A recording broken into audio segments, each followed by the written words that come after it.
What's happening, people? First of all, I want to say I hope all my dads out there had a happy Father's Day. Appreciate your dads. Appreciate your fathers. You know, not all of us even have fathers still in our lives where we are able to show them appreciation.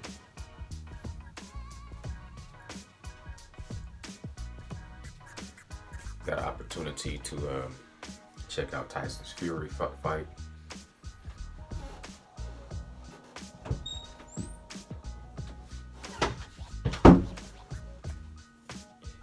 Got an opportunity to watch Tyson's Fury's fight. Congratulations on his victory with that knockout.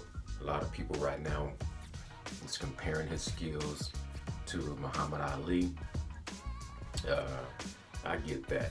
You know, that's a big dude, and to be so crafty, to be so slippery, to be able to, float like a butterfly. That's impressive. I have to take my hat and salute. A lot of people, Boxing Wave, shouts out to Boxing Wave. He's still, standing on his belief that Tyson Fury is the best heavyweight and that he beat Deontay Wilder.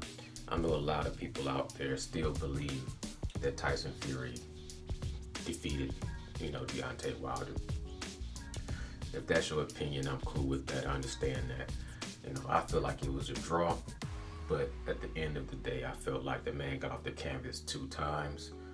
So it's hard for me to give somebody a victory. Now, if he would have put Deontay Wilder down at least 1 time, then I would understand that the argument that he deserved to get the win. But I'm not going to give somebody the win simply off of not getting hit unless you get hit and get knocked down. Or unless you get knocked down, but you can get back up, so you went down twice. It was a lackluster fight. Both fighters, to me, had to do a little bit more in order for them to really solidify a win. Tyson Fury would have had to do a lot more offensively, in my opinion, to get the W. And Deontay Wilder should have did a little bit more offensively too, besides the 2 knockouts, two knockdowns. So to me, a draw was the right decision. The fight didn't have a lot of action. It was a lot of filler in between, no action in between. Tyson Fury was doing some outboxing, but he not doing any significant damage. And then you got 2 knockdowns from Deontay Wilder. It's a draw, in my opinion. That was a correct call. So it all builds up to a solid, good rematch. So after this rematch between Luis Ortiz, then hopefully we get this Tyson Fury Deontay Wilder, and we can settle everything once, or they can settle everything once and for all. A lot of times, and the reason why I correct myself is a lot of times I hear boxing fans or sports fans say we. I'm not one of those I don't want to be one of those type of guys that say we. I'm not in the boxing ring fighting. I'm not in Deontay Wilder's shoes fighting. I'm not in Anthony Joshua's shoes, Tyson Fury's shoes, Luis Ortiz shoes, Manny Pacquiao shoes, Errol Spence, Terrence Crawford, Andy Ruiz. I'm not in these guys' shoes fighting the fight. You know what I'm saying? I want to stay in my lane. My lane right now is just my little platform is YouTube. Putting my little 2 cents into the game, trying to hit it big. So, I'm not going to act like we have to do this and we have to do that. Look, I wish the best to all fighters. But, I am a fan of fighting. I like to see the sport. I like to see how it plays out. I honestly, I do think Deontay Wilder is the best heavyweight we have now, regardless of the fact that he is not the most technical boxer. I just think he has the biggest heart for boxing. You know what I'm saying? I think he has the best mentality and the biggest heart to follow up the fact that he has the power. He does lack a little bit in skills, a lot of bit in skills, but he does have skills that people underrate also. Tyson Fury has a lot of skills, you know what I'm saying? But I don't know if he has the total. Tyson Fury right now is up for a debate, or up for not even a debate because this is not verbal. This is not verbal, people. It's up for the if they did a rematch to determine who's the best out of those two, is up to those two within 12 rounds. If they run it back, if that fight plays out the exact same way and it's a draw again, then they're just two equal fighters. They might be two different styles, two different power levels, two different hearts, two different mentalities. But at the end of the day, whenever they come together, they just neutralize each other to a draw. That might be the case. Not everybody can be, not everybody can succumb or defeat everything. So sometimes you meet your match. You know what I'm saying? Sometimes you can find that person with 10 out of 10. It's going to be 5 on this side and 5 on this side. Sometimes you meet that person, you know what I'm saying, that just, y'all just even each other out. Y'all balance each other out. Two opposite ends of the spectrum. You know what I'm saying? If you look at them, even if you look at their profile, they're two keys on the piano. You got the black over here, the white over here. Both got the beards. They both have the good personalities where they can sell a fight. You know what I'm saying? One over here is the boxer. One over here is the knockout puncher.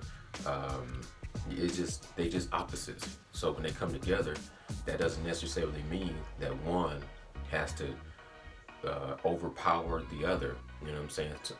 It's like a yin yang sign. The yin yang sign is about perfectly balancing everything on both sides. So that might be the case. I didn't think that was going to be the case with Deontay Wilder and Anthony Joshua. I felt like Deontay Wilder would be able to overpower Anthony Joshua. And we still don't know that for the fact until they ever get into the ring, if that happens. But in my opinion, if that were to happen, then the outcome would have been, a Deontay Wilder knockout. That's just how I saw that fight unfolding. But now we have Andy Ruiz in the game. So let's see how this whole chessboard starts to play out. But right now, I can dig what I'm looking at. I like to see, Tyson Fury get out there and put on the show. He's doing what he's supposed to be doing, other than fighting Deontay Wilder. But I understand that you have to do these things in between. An automatic rematch would have been great, but then what we would have been looking forward to, you gotta have patience, I guess. I have no problem having patience with great fights when they come. You know what I'm saying? And to be honest with you, I don't know how old some of you boxing fans is, but there's plenty of great fights to have been seen and to see, and some great fights that you might never see. You know what I'm saying? We're just blessed with the opportunity. If you're a fighting fan, you're just blessed with this time in this life and this opportunity to see some great fights. Don't get greedy. You're not supposed to see every great fight that ever going to exist. You know what I'm saying? We're going to perish, and then it's time for another generation to come, and they're going to have another generation of fighters. And that's just how life is. So, still waiting on the Manny Pacquiao, Keith Thurman, just to get closer.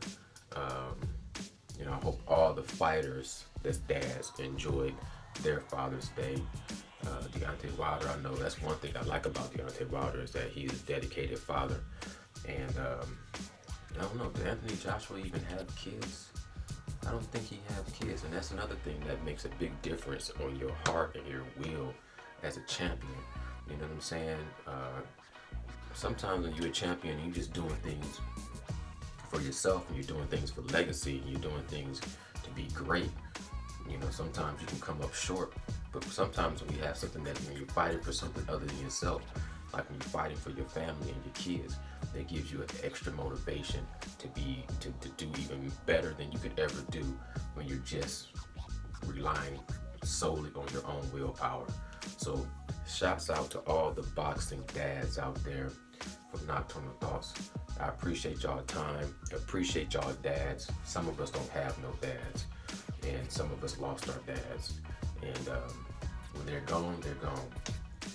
So give everybody their roses while they're still here. Peace out. I'm out. Nocturnal.